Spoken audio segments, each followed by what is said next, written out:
Сонирмилах цаг толиулж байна. Дараах зохиолыг танд албан ёсны эрхтэйгээр хүргэж байна. Та subscribe дарж нэгдээд цаг алдалгүй зохиолон сонсороо. Оюуны өмчийг дээдж буй танд баярлалаа. Зохиолч Дарсүрэн онцгой эрх 35 дугаар хэсэг. 3. Чон үүрэндэн үлзийтэй. Буянт харбин дэрэнгүүтэн модерн буудалд 3 өрөө хөлсөлж явлаа. Тэгээд хотын цагдаагийн газар очиж бүртгүүлэгтэн Аянаусуу гэдэг нэрээр бүртгүүлв. Харбины цагдаагийн газрын нэг дарга түүний нэрийг сольсон албан ёсны бичиг баримттай танилцаад Аянаусуу сан та жаахан хүлээхгүй юу гэд өрөөнөөс гарлаа. Тэгээд төдий удлуугүй буцаж ирээд Аянаусуу сан таныг манай хилцсийн дарга уулзъя гэж байна гэд өрөөг нь зааж өгөв. Хижээл насны дэд хурандаа гээчнийх нь толгойноос хөл хүртэл ширтэн Аянаусуу сан Шивса Симото сан надтай утсаар ярьлаа. Харин Тогова сан гомдол мэдүүлээд байгаа сурагтай гэж хэлэхэд Аянаусуу Шивсадона тэгвэл би та бүхэнд баггүй чирэгдэл тарих байхаа. Би өөрөө эрхэмдээд Тоёма санд элтэхээс бичтэй. Генерал Тоговагийн айсан андахгүй болохоор татчаавна биз. Гэд халааснасаа Челтерфилд хэмээх Америк янжуур гаргаж дэд хурандаатай тамхилв. Аянаусуу сан Тогова Шивсата тохирлж чадна. Тэгэхээр бид бие биенээ ойлгох хэрэгтэй биз дээ гэж хэлээд сэтгэлдээ ерөнхий сайд Окатагийн танхим улс төрийн хямрал дороод одоо Сэюка нам харлуу нийгэмлэгийнхэн дэмжиж байгаа. Хэрэв Минсейто нам парламентын сонгуульд ялагдаж Араки сайд нарын танхимыг толгойлвол Тоёмагийн удирддаг харлуу нийгэмлэг дурамжхан хүмүүсээ толгой дараалан дансалж нудрах болно.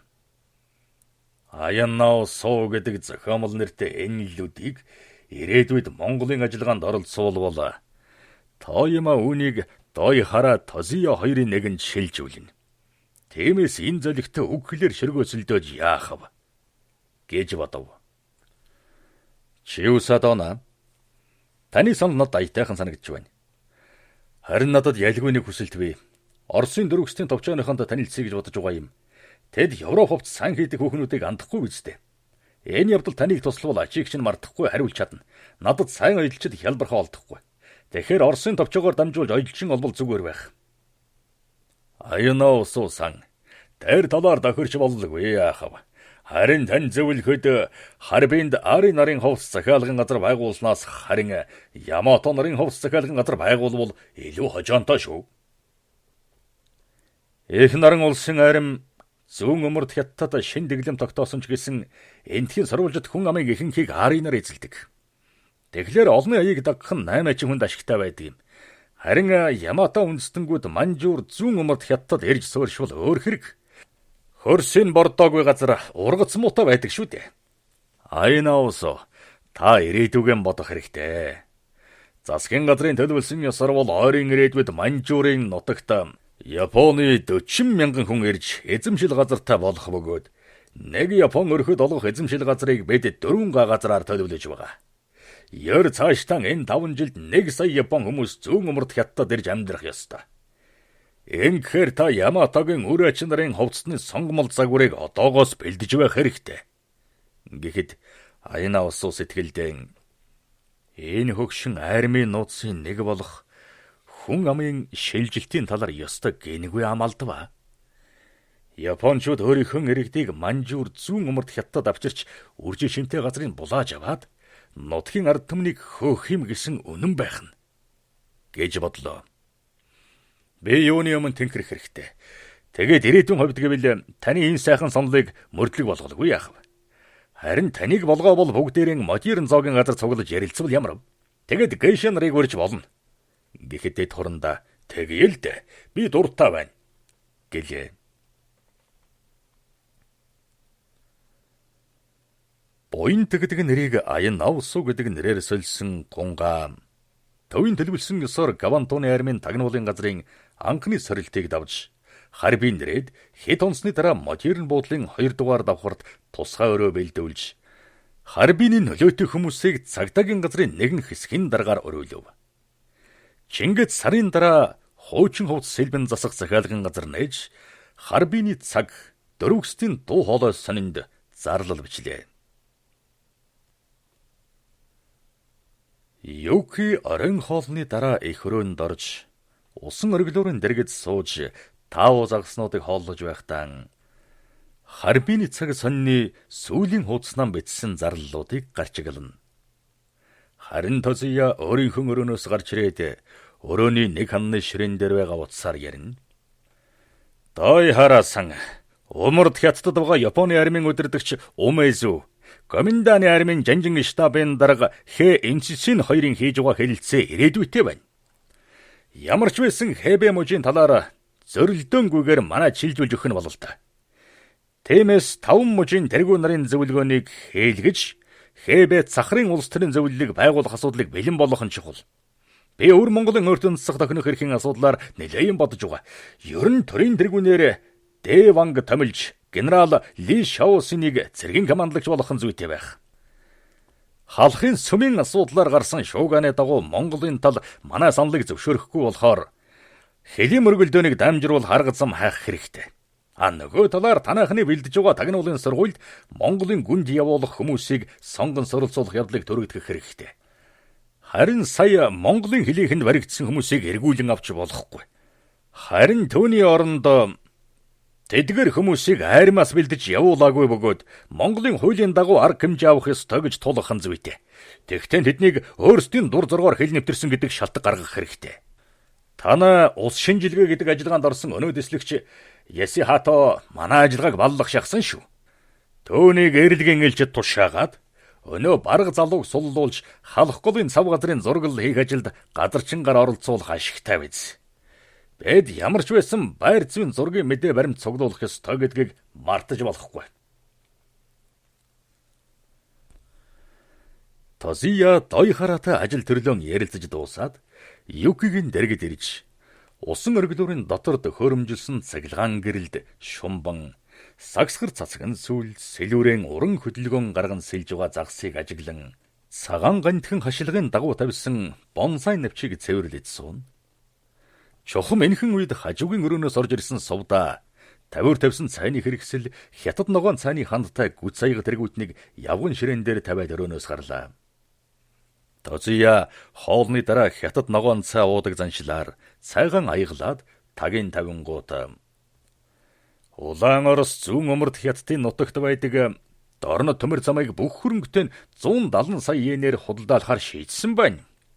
Дорно төмөр замыг худалдаж явсны дараа зохион байгуулалтын талаар өөрчлөх ёстой.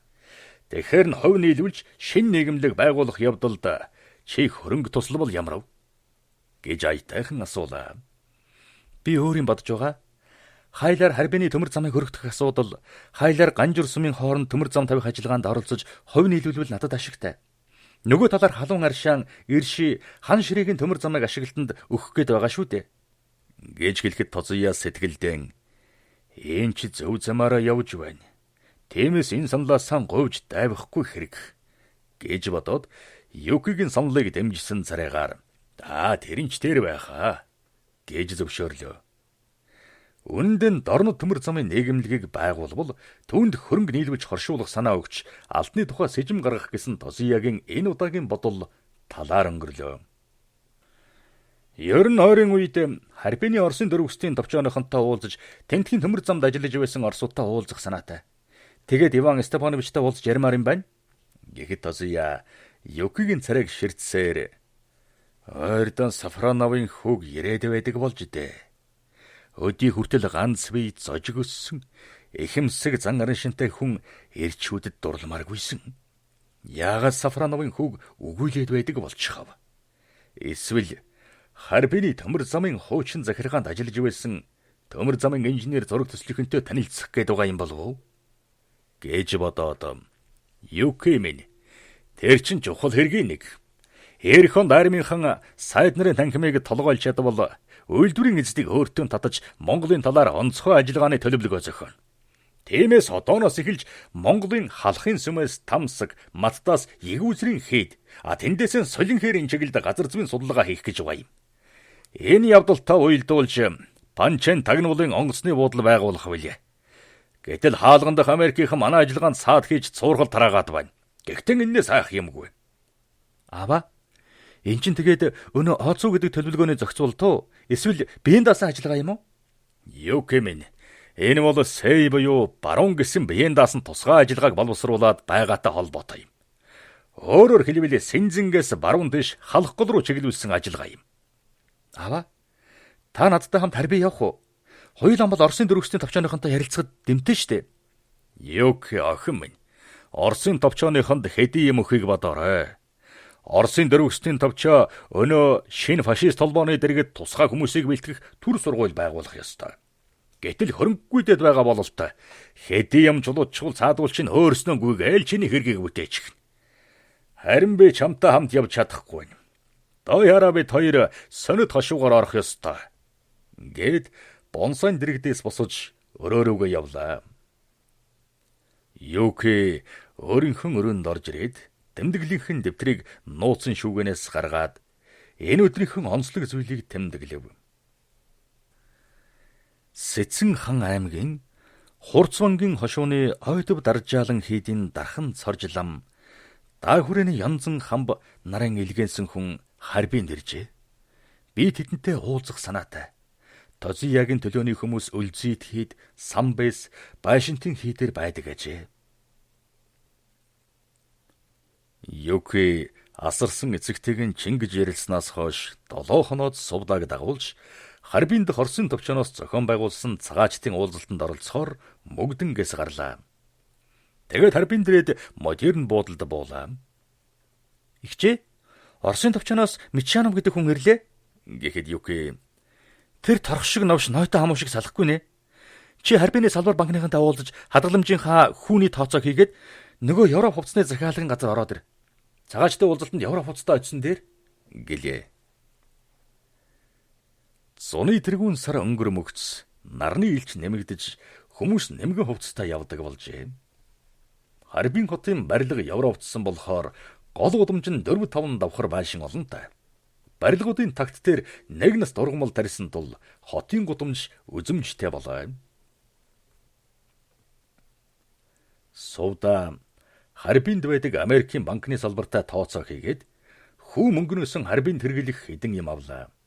Тэгээд гудамжнаас хөлсний морь тэрэг олж суугаад хувцас захиалгын газар руу очив. Тэрээр гудамжны ихэнд барьсан байшингийн дэргэд буугаад Аян Наусугийн хувцас захиалгын газар гэсэн хаягтай байшингийн хаалгаар орлоо. Япон заншлаар хувцалсан сувдаг гаднаас орж ирэх бараанаар хувцас захиалгын газрын эзний туслах төвнийг тосон авч уулзав. Манжуурт Япон үндэстнийг тэгж хүндлэх ёс тогтоосон болохоор нутгийн худалдаачид түүнийг эрхэмлэн. Хакусан та юу сонирхов? Гэж Японоор асуухад сувда Айносоо сантаа уулзах гэсэн завтаасан болов? Гэлээ. Эзэн зам муутай байгаа. Гэхдээ би дуулгая. Таныг хингэж танилцуулах вэ? Гэхэд сувда өөрийнхөө нэрийн хуудсыг гаргаж өглөө. Сувда сан та жаахан хүлээж байхгүй юу?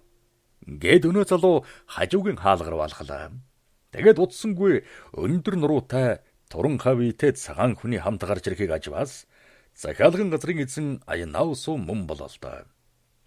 Сувда сан та надтай уулзах юу? Гэж ордос аялгуугаар асуухад нь сувда тийм ээ танад иймэрхүү бүс бараа хэрэгтэй юу? Гэж хэлээд гар зүнхнээс ноосон даавууны цуглуулга бүхий жижиг хавтас гаргаж үзүүлв. Аян Наусу нэрээр харьбин төвхөнсөн гунга даавууны цуглуулгын хавтсыг үзээд таних тэмдгийн олж харангууд даавууны худалдаач ингэж сэтгэлдэн бодоод баярлав. Японы төрөмгийлэгчдээс зөвлөлтийн алс дорнод Монголын зүүн хязгаарлуу чиглүүлсэн улс төр цэргийн төрөмгийлэл, хорлон сүтгэх ажиллагааны нууцыг илрүүлэх ёстой Рожу Ганука ажиллагаанд оролцох хамтран зүтгэгч ирснийг мэдсэн Аян Наусу өөрийгөө санхүүжүүлж чухал баримтаар хангах ёстой хүн эмэгтэй байсанд багахгүй гайхжээ. Аян Наусу нууц түлхүүрийн дестраллаар сорих түлхүүр хэрэглэж шалгаад давууны өцсийг сонирхож байгаад иймэрхүү давуу хэрэгтэй юмсан гэд цайвар саарлангөтэй тагнаалцсан хэвтээ даавууг заалаа. Аян Наусу сан танд аль зэрэг их хэрэгтэй вэ? Гэж сувдаг асуухад 2000 мод гэж хэлв. Аяна усуусан ердөө 2000 мод уу? Гэж сувдаг хэлэхэд Аяна усуу хажуугийн хаалга руу заагаад хоёулаа манай өрөөнд орж ярих уу да гэлээ. Аяна усуу өөрийнхөө өрөөнд орж ирсний дараа үүдэн хаагаад наагур нь хөшиг татангууд сайн байна уу? Би таныг хэрнэгээс сансангүй шүү. Гэхэд сувда гар цүмхэн уудалж зуутын дэвсгэрээр толгойлсон 2 бодол доллар гаргаж үүнийг хэрэглэж бай. Мөнгөний хэрэгцээгээр бол барьцааны газраас зээлээд харбины цаг сонинд сувдан эдэл худалдаж авна гэдэг зарлал нийтлүүлээрэ. Таны ажил ихэд ямар шухан байна да? Гэд өнөө долларан өглөө. Одоохондоо зүгээр байна. Ер нь бэлгүүдээд барьц алдах шахлаа. Одоо энэ 20,000 доллараар чинь их юм хийн. Хувц захиалган ажил барагтай. Орлого муутай байна. Гэд Аяна усуу ажил төрлөөн ярьлаа. Төвөөс холбооч ирэхийг түр хойшлуулсан. Доохогагийн буухай хэлж ирж тантай уулзна. Та өдөрдөмж ёсоор Цэцэггарт очиж холбооны салбарт уулзах ёстой. Гэд уулзалтын болзоо цаг өдөр нууц дохионы дарааллыг хэлж өглөө. Аяна усуусан халахын сүмийн болон хэлийн талаарх асуудалд Японы засгийн газар оролцохгүй байхыг хичээнэ. Тиймээс орон нутгийн цэргийн байгууллагын хэмжээнд тэр хилцэг хийхэр шийдэж байгаа. Энэ нь Монголын хэлийг батлах албан ёсны баримт гарч ирэхээс болгоомжилсан хэрэг. Квантоны айрам халахын сүмээс егүүдэр байшинтын чиглэлд газрын зургийн тодруулалт хийх гэж байгаа. Энэ ажиллагаанд зориулж Сөнөд хошууны нутаг Панчинд тагнуулын нисэх онгоцны буудал байгуулахаар шийдсэн. Ер нь ойрын ирээдүйд Монголын дорнод хэсгээр хэлийн бодлон гаргах төлөвлөгөө зохиосон. Монголын хилээс 200 км байгаа Панчингийн онгоцны буудал бол алстан Японы цэргийг Гуандунгаас Тянжин руу татаж тэндээс Бээжин рүү төдийгүй Бээжингээс хаалганы чиглэл тээвэрлэж байгуулахтай холбоотой юм. Сувда инхүү Аяна усуутай уулзаж ажил төрлөн ярилцаж дөөний сонирхож байгаа зүйлийг тодруулж өглөө. Чингэд Юктэй болцсон цагтаа уулзахаар Аяна усуугийн захиалган газраас гарч модерн буудал руу чиглэв.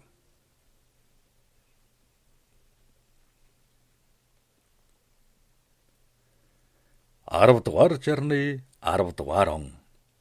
Гал хулган жилийн хаврын тэргүүн сарын хууж дарах нэгэн өдөр Японы цэргийн дэслэгч цолтой 25-6 орчим насны нэг дарга Аяна усуугийн захиалган газар орж ирээд Аяна усууг сургалав. Үйлчлэгч үүргийнхээ дагуу хамгийн түрүүнд Японы армийн цэрэг дарга нарыг хүлээлгэлгүй үйлчлэх журмын дагуу түүний дэргэд ирж толгой бүхийлгэн зогсдол өнөө дэслэгч Аяна усуугийн өрөөг зааж өг гэж шаардав. Үйлчлэгч Японы цэргийн дэслэгч шиг дагуулсаар эзнийхэн өрөөнд орж ирэхэд өнөө дарга чамайг Аяна усуу гэдгүү гэж дээрэнгүй байдлаар асуулаа. Эрхэм дэслэгч танд юу хэрэгтэй вэ? Би өөрөө Аяна усуу биеэр юм байна. Гэхэд өнөө дэслэгч би Токиогоос саяхан ирсэн. Нэг эмэгтэй танд захиад амжуулж өгөхийг хүссэн юм. Гэд барьж явсан хавтаснаас битүүмжилсэн хувийн дийцтэй захиа гаргаж өглөө. Аяна усуу ажлынхан ширээний хажуугийн сандыг өнөө дэслэгчд тавьж өгөөд ноён шивса та суугаач гэд захааг задлахтаа Симотогийн шалгалт дахиад эхэлж байгаа нь энэ байх та. Ямар сэжиг гаргаад түүнийг шалгах гэж байгаа бол гэж бодов. Аяна усуу захааг задлангууд эцэст нь байгаа гарын үсгийг хараад Амисагийн захаа гэдгийг ойлголоо. Аяна усуусан Тогово-сан Синзинд болсон явдлыг манай нөхөрт бичсэн байна. Би чиний сургийг дуулаад яагаад ч юм сэтгэл зовоод болохгүй болохоор захаа бичлээ. Би чамтай танилцсанаас хойш ганцхан зүйлийг гүний ухамсарладаг. Би чамд хязгааргүй хайртай. Гэвч тэр хайр чамайг төдийгүй намайг боомлж мэдэх хайр билээ.